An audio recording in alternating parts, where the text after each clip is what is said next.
الرحمن الرحیم۔ سب سے پہلے آپ ویڈیو سماعت فرمائیں اس مولانا صاحب کی، اس کے بعد بالتفصیل بات ہوگی انشاءاللہ۔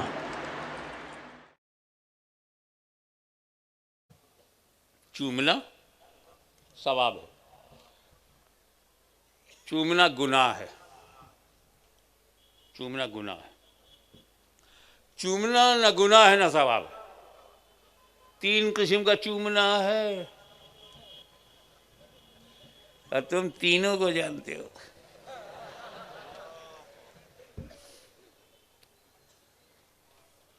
اس میں تو ایسے بھی لوگ ہوں گے جو چومنے میں میرے بھی استاد ہوں گے۔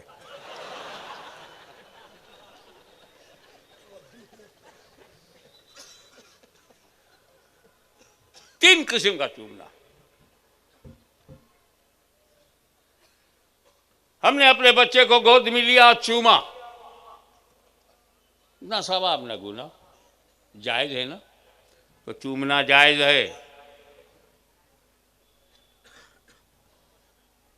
بیٹے کے ماتھے کو باپ نے چوما، جائز ہے۔ گود میں بچے کو لے کر کے اس کا رخسار چوما، جائز ہے، جائز ہے۔ ماں کے قدموں کو چوما، ثواب ہے۔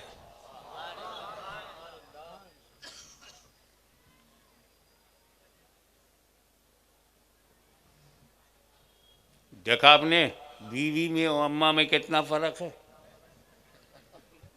بیوی کو چوما تو جائز ہے، اماں کے قدموں کو چوما تو ثواب ہے۔ جائز ثواب کے برابر نہیں ہوتا، بیویاں ماں کے برابر نہیں ہوتی۔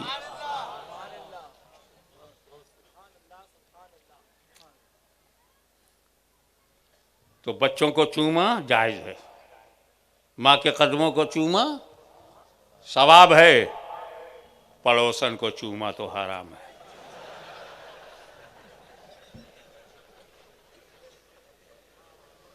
شرک تو ہوتا ہی نہیں۔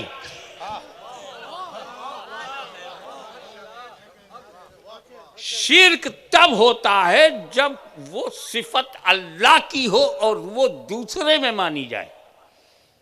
Don't make partner of Allah almighty.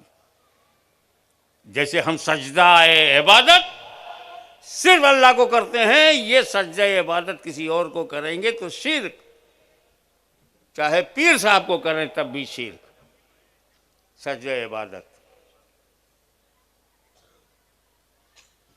ہم نے بہت دیکھا کہ چومنا کئی قسم کا ہے تو 3 ہی قسم کا نکلا، ثواب ہے یا جائز ہے یا حرام ہے۔ شرک تو نکلے ہی نہیں۔ ہمیں جب تم اللہ کو چوم نہیں سکتے تو شرک ہوگا کیسے؟ اور آسان کر دوں، چومنا شرک نہیں ہے، شرک شکن ہے، شرک توڑ ہے۔ شرک سے بچنا ہو تو چومو۔ اتنا بڑا دعویٰ آپ کے دلوں میں اتاروں گا۔ میں بتاؤں یہ شرک سے بچاتا کیسے ہے؟ ایک بار ڈائریکٹ پوچھتا ہوں، بتاؤ اللہ کو چھو سکتے ہو؟ Can you touch? Can you kiss? کیا اللہ کو پکڑ سکتے ہو؟ کیا بابا، وہ لامحدود ہم محدود، وہ اننت ہے ہم انت ہیں، وہ اسیمت ہے ہم سیمت ہیں۔ Unlimited can't enter into limited. بابا ہم اللہ کو چھو نہیں سکتے، ٹچ نہیں کر سکتے، چوم نہیں سکتے، تو اللہ وہی ہے نا جسے چھوا نہ جا سکے، جسے چوما نہ جا سکے۔ تائے پیچھے والوں جو کھڑے ہو بیچارے، بیٹھنے کی جگہ نہیں، آپ اللہ کو چوم سکتے ہیں؟ ہاں؟ اب ادھر بادہ تم لوگوں کے لیے میں کھڑا ہو گیا، اللہ کو چوم سکتے ہو؟ تائے آپ بہت کعبۃ اللہ گئے ہو، اللہ کو چوم سکتے ہو؟ اور یہ اسٹیج پر بیٹھے ہوئے وی آئی پیز اللہ کو چوم سکتے ہو؟ طے، فائنل، نکی، پکا، لاک کر دوں؟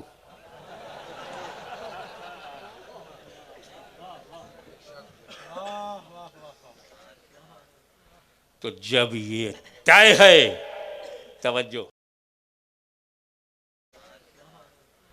تو جب یہ طے ہے، توجہ، جب یہ طے ہے کہ ہم اللہ کو چوم نہیں سکتے، تو پھر یہ بھی طے ہو گیا جسے چوم لیں گے وہ اللہ ہو نہیں سکتا۔ اسی لیے حجر اسود کو چومو تاکہ وہ خدا نہ سمجھے۔ اس مولانا کی ویڈیو آپ نے بغور سماعت فرمائی اور دھیان سے سنا اور یاد بھی ہو گیا ہوگا اور سمجھ بھی گئے ہوں گے۔ اس کے یہاں اس نے ایک اصول بیان کیا۔ وہ اصول کیا ہے؟ اصول یہ بیان کیا کہ جس چیز کو ہم چوم لیں، جس چیز کو، سب سے پہلے تو انہوں نے عوام سے، جو وہاں مجمع میں بیٹھے ہوئے تھے لوگ، جو حضرات بیٹھے ہوئے تھے، سب سے کہا کہ اللہ کو کوئی چوم سکتا ہے؟ تو سب نے کہا نہیں۔ سب نے کیا جواب دیا؟ نہیں چوم سکتا ہے۔ تو پھر اس نے کہا، اس مولانا نے، کہ بات کلیئر ہو گیا کہ جب اللہ کو چوم نہیں سکتے تو جس کو ہم چوم لیں وہ اللہ ہو نہیں سکتا۔ تو کیا یہ ویڈیو میں جو بات اس نے کہی ہے یہ صحیح ہے؟ آپ کو بھی سمجھ میں آ گیا ہوگا کہ جس چیز کو اللہ کو چوما نہیں جا سکتا ہے اور جس کو چوم لے وہ اللہ ہو نہیں سکتا ہے۔ یہ جو قاعدہ بیان کیا اس نے، اپنے طرف سے قانون بنایا، یہ قانون صحیح ہے؟ آپ دل پر ہاتھ رکھ کر کے سوچئے، اگر یہی قانون صحیح ہے تو پھر آپ اس کا کیا جواب دیں گے؟ آگ کو ہم چوم نہیں سکتے تو کیا آگ بھی نعوذ باللہ اللہ ہے؟ فرشتوں کو چوم نہیں سکتے تو کیا فرشتہ بھی اللہ ہے؟ جنات کو ہم چوم نہیں سکتے تو کیا جنات بھی اللہ ہو جائے گا؟ اسی طرح ہوا کو بھی ہم چوم نہیں سکتے تو کیا ہوا بھی اللہ بن جائے گا؟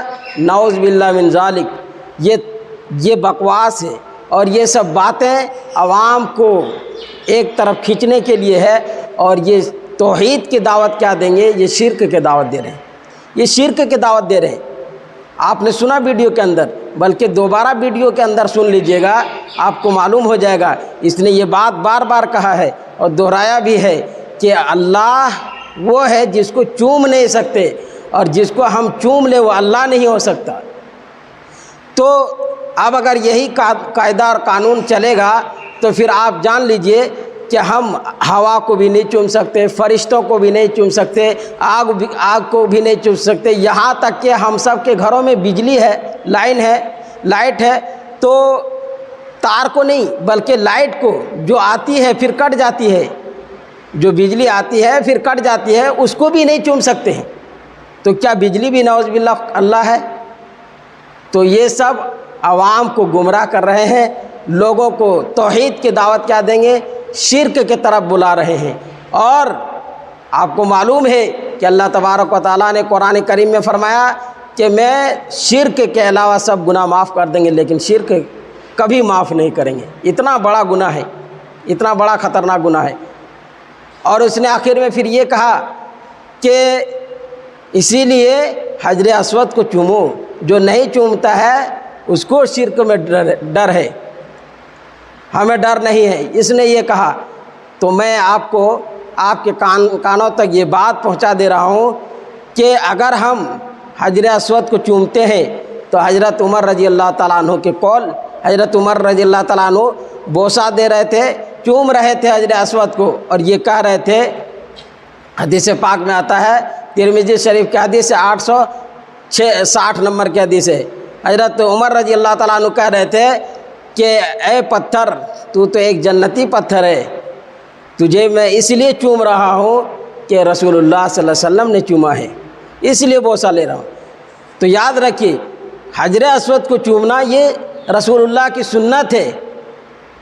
یہ کوئی آپ جو سوچ رہے ہیں کہ اگر اس کو چوم رہے تو گھروں میں جو پتھر اس کو بھی چوم لیں گے، حدیث کی وجہ سے نہیں، بلکہ وہ جنتی پتھر ہے، وہ دنیائی پتھر نہیں ہے، اور رسول اللہ نے چوما ہے۔ اس کے بعد پھر چومنے کے سلسلے میں اس نے بہت تفصیلی بات کی ہے، اور یہ بھی جو ہے کیا بات کی ہے کہ اولاد کو چومنا، بیوی بال بچوں کو چومنا۔ تو یہ تمام چیزیں احادیث میں موجود ہے کہ رسول اللہ صلی اللہ علیہ وسلم نے بھی اپنے اولاد کو چوما ہے، اور پھر جو ہے کہ بیوی کو بھی چوما ہے۔ یہ حدیث ہے۔ آپ جو عقل کے گھوڑے دوڑاتے ہیں اور منطق چال چلاتے ہیں اور لوگوں کو گمراہ کر رہے ہیں، تو اس سے جو کیا ہے بھولے بھالے انسان تو بھٹک سکتا ہے، لیکن جس کا دماغ میں تھوڑا سا گدی ہے اور تھوڑا سا مغز ہے وہ کبھی نہیں بھٹکے گا۔ اس لیے اللہ کے واسطے جب ویڈیو کسی کی سنیں گے تو آپ بھرپور جو کیا ہے دماغ لگائیں اس میں کہ کہیں یہ مجھے توحید سے ہٹا کر کے شرک کی طرف تو نہیں لے جا رہا ہے۔